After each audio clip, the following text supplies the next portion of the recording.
पीले दांत वाली बहू। रंजना कभी ब्रश नहीं करती थी।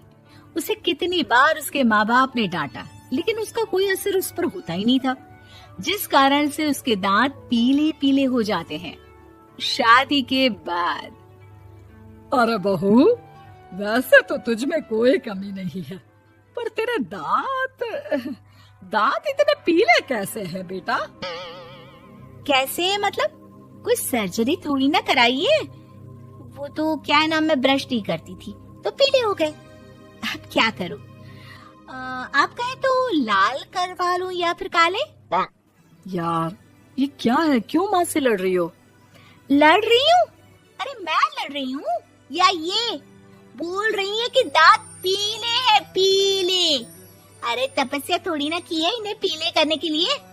बकायदा ब्रश नहीं किया है 20 साल तक, तब जाकर। छी, कैसी बात कर रही हो? ये उस वक्त तो पीले नहीं थे जब हम लोग तुम्हें देखने आए थे।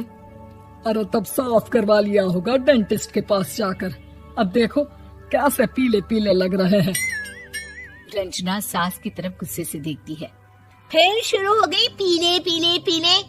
अरे पीले तो तब भी थे जब मेरे हाथ का रसगुल्ला उड़ा उड़ा कर खा रही थी और बोल रही थी, लड़की नहीं गुणों का खजाना दे रहे भाई साहब आप।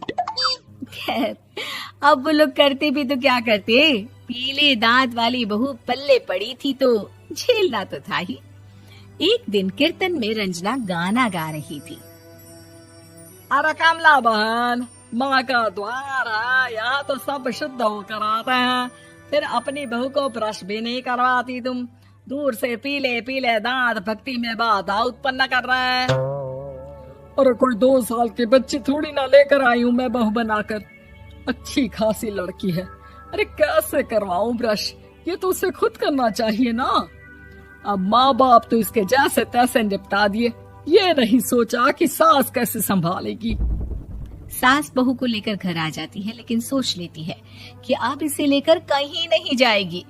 अगले रोज बहू कहती है, अरे क्या हो गया, मंदिर नहीं जाना क्या? कीर्तन का वक्त हो रहा है। मेरी मधुर वाणी से कान्हा जी जागते हैं और सोते हैं। आप तो जानती है ना उनकी भक्ति में कितना मन लगता है मेरा। वो क्या है ना, तबीयत ठीक नहीं लग रही है मेरी, आराम करूंगी मैं। तबीयत ठीक नहीं लग रही? अभी तो मिथुन के गाने पर नाच रही थी आप, और अब बोल रही है कि तबीयत ठीक नहीं लग रही। अरे भक्ति में मन लगा लो सासू माँ, ऊपर जाना है, क्या मुंह दिखाओगी आप? हाँ? सास को बहू की बात पर गुस्सा आ जाता है। मैं क्या मुंह दिखाऊंगी, इसकी चिंता तो ना कर, समझी? अपने मुंह की चिंता कर, जो ये पीले पीले दांत लेकर हर जगह पहुंच जाती है। पता है लोग कितना मजाक बनाते हैं। ना जी ना, मैं नहीं जाना कहीं तेरे साथ। तो ये बात है। कोई ना, मत जाओ, मैं अपने कमरे में ही बैठकर भक्ति कर लूंगी। ऊपर वाला दांत थोड़ी ना देखता है, मन देखता है, भावना देखता है। और अरे बस बस, तू सब कुछ दिखा, बस ये सफेद चमकदार दांत ना दिखाना किसी को, है? जा यहाँ से। बहू को सास की बात का कोई फर्क नहीं पड़ता, वो तो जैसी थी वैसी ही रह जाती है। सुबह नहाकर किचन में खाना बनाना, फिर खाना खाना, कीर्तन भजन करना और सो जाना। एक दिन, माँ जी मैं सहेली के घर जा रही हूँ, शाम को लेट आऊंगी। हाँ हाँ तो जाना, मैंने कौन सा तेरी आरती करनी है घर पर बैठकर। रंजना सहेली के घर जाती है, जहाँ वो पार्टी में जाने की तैयारी कर रही होती है। अरे शिखा, कहाँ जाने की तैयारी कर रही है?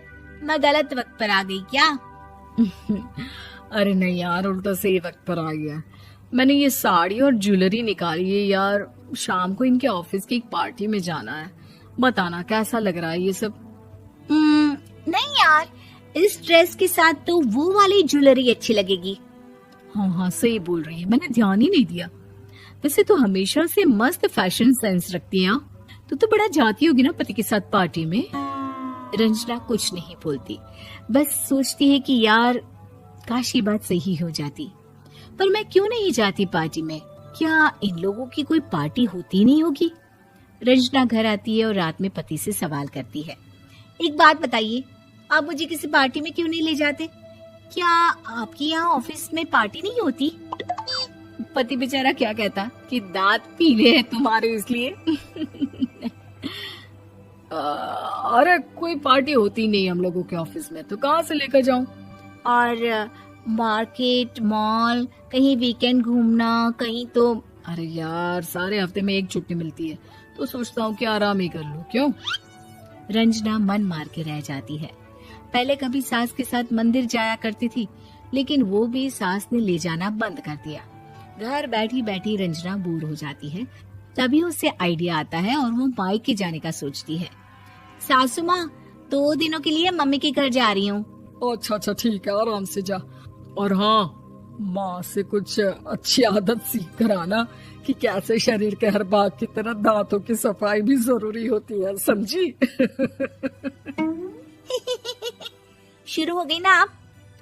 वो लोग आपकी तरह नहीं है कि छोटी छोटी बात का बतंगड़ बना दे। उन लोगों के लिए मैं मायने रखती हूँ, ना कि मेरे पीले पीले दांत। रंजना माँ को बिना बताए उन लोगों को सरप्राइज देती है, लेकिन जैसे ही वो दरवाजे पर पहुंचती है, अंदर देखती है कि घर वाले कहीं जा रहे होते हैं। अब माँ, काश रंजना दीदी के दांतों वाली प्रॉब्लम नहीं होती, तो वो भी हम लोगों के साथ चलती ना बुआ जी की बेटी की शादी में। हाँ बेटा, लेकिन अब उसे कौन समझाए कि उसको उसके पीले दांत नहीं दिखते, लेकिन उसके आसपास के लोगों को कितना एम्बैरेसिंग फील कराते हैं। मुझे तो कितनी बार उसके स्कूल की टीचर ने शिकायत की कि उसके साथ कोई लड़की बैठना भी नहीं चाहती, और ना ही कॉलेज में कोई उससे बात करना चाहता था। लेकिन पता नहीं क्यों उसे ये बात समझ में ही नहीं आती। कोई कमी नहीं है उस लड़की में, बस यही कि दांत पीले हैं।